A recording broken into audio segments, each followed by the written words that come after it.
and our next speaker is Ian Fitzpatrick, who's from Eastbourne Borough Council, who will tell you what we're doing from a council's point of view.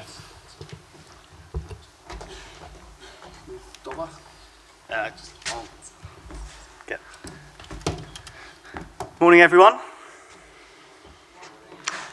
So I know quite a few of the faces in the audience today, but Ian Fitzpatrick, so I'm Deputy Chief Executive and Director of Planning and Regeneration at Eastbourne and Lewes Councils. And I'm going to talk a little bit about today some work we've been doing on decarbonising our housing stock, our social housing stock. So one of the first things I will talk about is the fact that Eastbourne and Lewes, who I work both with, have got about just under 8,000 council homes. So we actually manage our council homes, so we're a retained stock holding authority.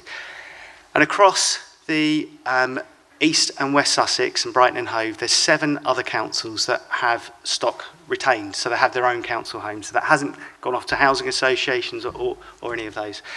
So those 7 authorities have just under 40,000 homes. Now, I've had the pleasure of actually working in about 3 or 4 of those councils. I've worked over in West Sussex, Brighton and Hove, Eastbourne and now Lewes. And my background's housing, so I know that quite a lot of the housing was built at the same time, and it was built, it's very similar. There's similar archetypes. So about a year ago, we set off and said, what can we learn, given the fact that there is commonality across our housing stock? If I can have the next slide, please. So what we did is we pulled the capital programmes for those 7 authorities, and we actually worked out we're spending almost 100 million a year between 7 councils, so 7 decision makers. We're spending 100 million a year on repairs and maintenance. So that isn't about sustainability, that's boiler repair programmes, that's roofs, that's fences, there's a whole gambit of repairs and maintenance. And actually at the time I did the 10-year calculation and said, well, 2030, we'll spend £1 billion between that period. So what can we do as 7 decision-making authorities to actually make a difference using that massive, massive spend? Obviously, there are another 23,000 housing association homes in East and West Sussex and Brighton and Hove, but we focused purely on the council ones because we wanted to maintain that control of decision-making. Next slide, please.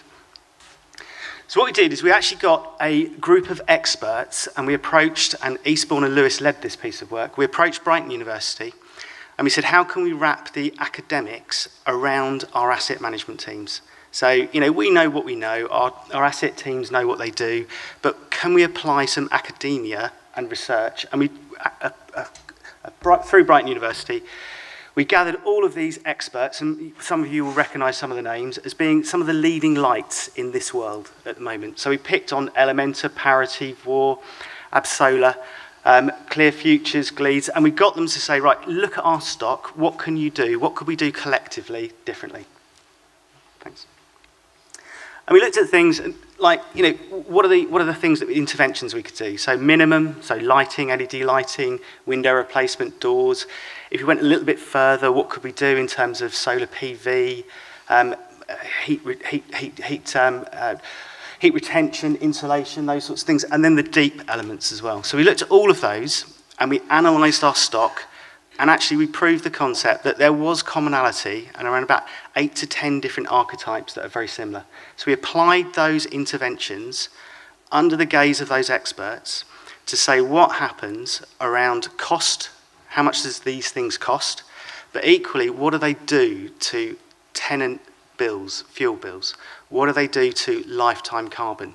So those 3 metrics we really focused on: cost to landlord in this case, tenant impact, so bills, and as I say, carbon embodiment and carbon costs for the whole 30 years. So we've done that piece of work. Next, please. And what we found out is actually there are real benefits to looking at a programme of work across our sector, so those 40-odd thousand homes. And we know that what you do to those properties makes a big difference. So you can tailor the programmes, the interventions that you do, that minimum, medium and deep, you can tailor that to get different things. So if you're wanting to make a real bit difference in the short term to tenant bills, for instance, you do a different set of those interventions.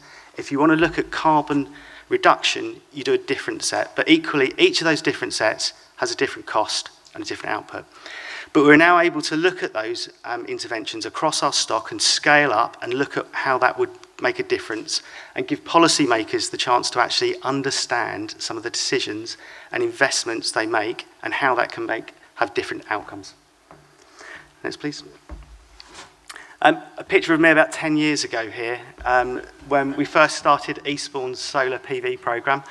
And some of you, again, in the audience will remember the pain that we went through to get this up and running. But actually, it's been one of the most brilliant, successful programmes I think Eastbourne could ever have undertaken. The benefits to that, obviously that was funded through fit tariff, so the council got fit tariff from the government, but the tenants got effectively the use of the solar PV, the power. So that was a really successful scheme. It's not the same anymore. You can't apply that same principle because, how does the money work? Ollie mentioned actually the money and how that works and how you actually unlock that supply and investment piece is probably the most difficult thing that we can do, but probably the most important. Next one. So Absol, when they looked at our stock, so going back to that research piece with Brighton University and Chester University, actually we looked at our council housing stock. I mean, actually, we know we've done about 600 homes. On the research that we've looked at, we could do another 1,800, and that would make a significant difference. We know there's a real potential for solar PV across our stock. We also know that using our own money, and actually, rather than just potentially replacing we've got £8,000 per home built into our plan for boiler replacement. How can we use that money smarter to twist it towards these sorts of interventions? So that's the work we're trying to look at.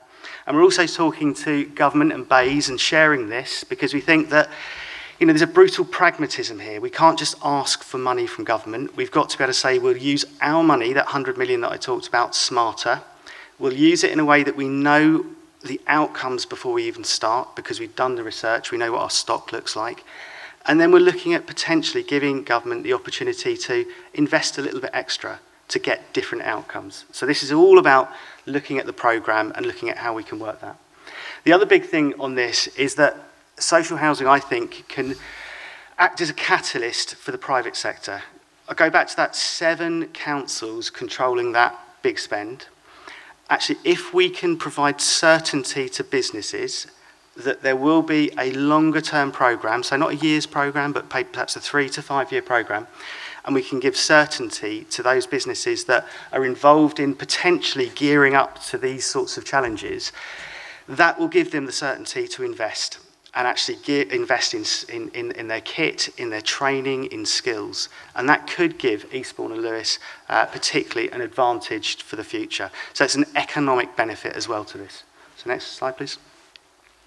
On that skills agenda and the investment piece, we mentioned earlier that there'd been Eastbourne Borough Council with Ohm Energy and East Sussex College Group have just opened up our first Decarbonising Academy. Now that's about actually driven by, interestingly, conversations that we were having when we were doing this piece of work with a local SME, saying that their biggest risk is they won't be able to meet the demand they've got because they haven't got enough trained staff. So the college and the council, that's a council building, that's one of our buildings on Hampden Park Retail, that's now in place, that's now there on to take new students going forward in the next year. Next slide.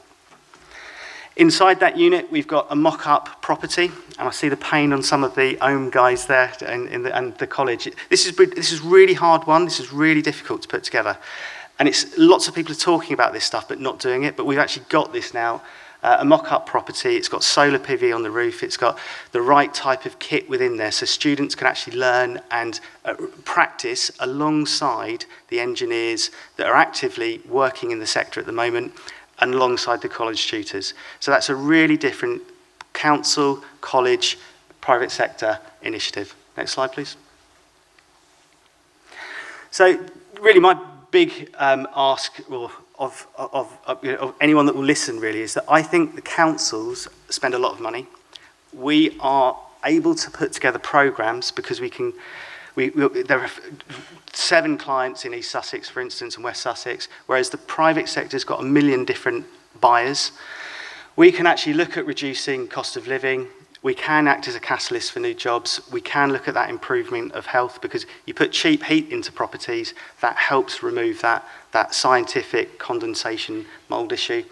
And I think that we can act as a catalyst to really give certainty to businesses to kick-start this type of activity, because it won't happen by accident. You know, businesses need that certainty. That's it.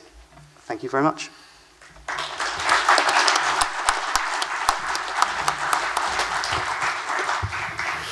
Perfect timing, thank you.